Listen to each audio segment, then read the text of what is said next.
皆さん、こんにちは。今日はご覧の通り、海岸に来ております。海岸には面白いものがたくさんあるので、私が日本語を話しながら散歩していきたいと思います。それでは早速行きましょう。これは葉っぱと言います。葉っぱ。この下に落ちている葉っぱを落ち葉と言います。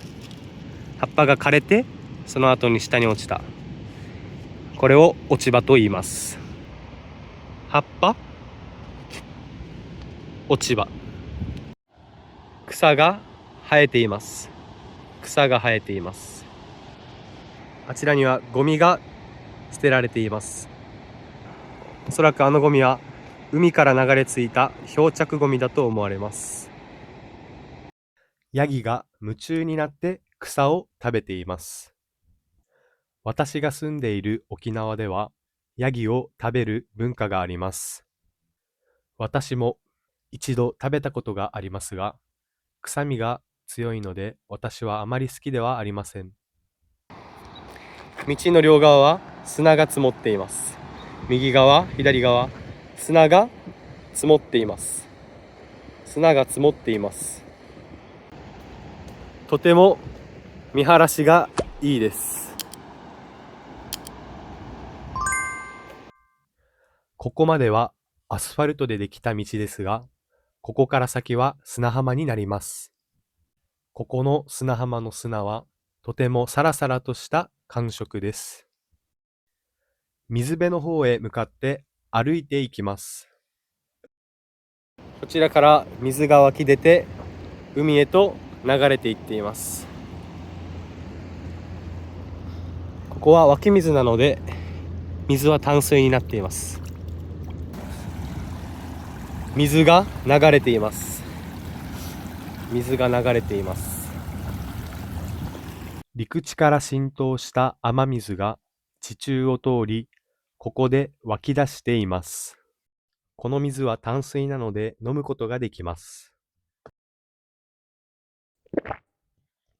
うまい。あちらは海になっています。こちらから淡水の水が流れていっています。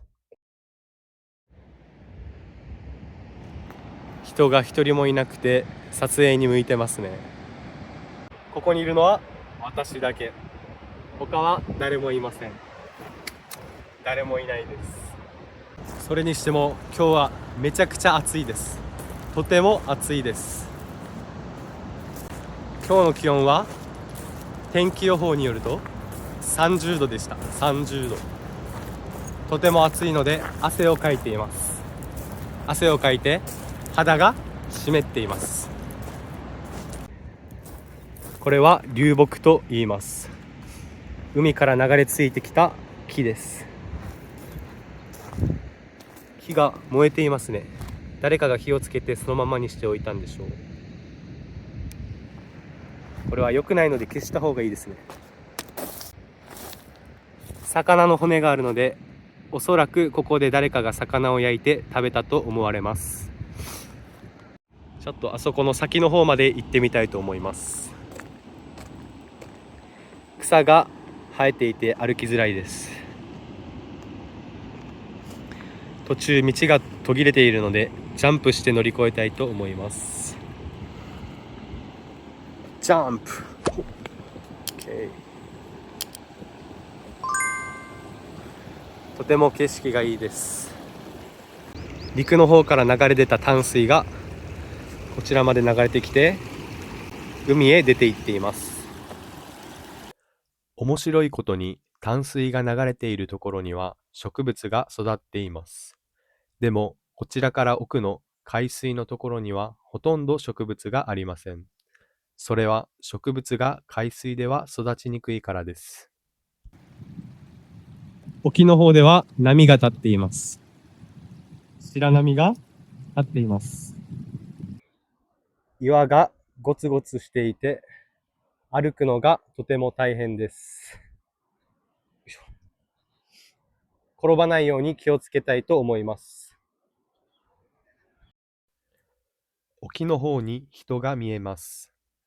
あの人は浮き輪を使って海中の様子を見ています。私が住んでいるここ沖縄はサンゴ礁でできた島なので、砂はサンゴの死骸のかけらでできています。カラスが飛んでいます。カラスが海に向かって飛んでいます。話は変わるんですけど、なぜ私がこのチャンネルを始めたかというと、日本の良さや日本語の良さを外国人の皆さんに知ってほしいと思ってこのチャンネルを始めました。皆さんの日本語が上達するのに少しでも役に立てたら嬉しいと思いますので、ぜひ面白いと思っていただいた方はこれからも視聴お願いします。お願いします。ここまで見てくれてありがとうございます。じゃあまた次の動画で会いましょう。バイバーイ。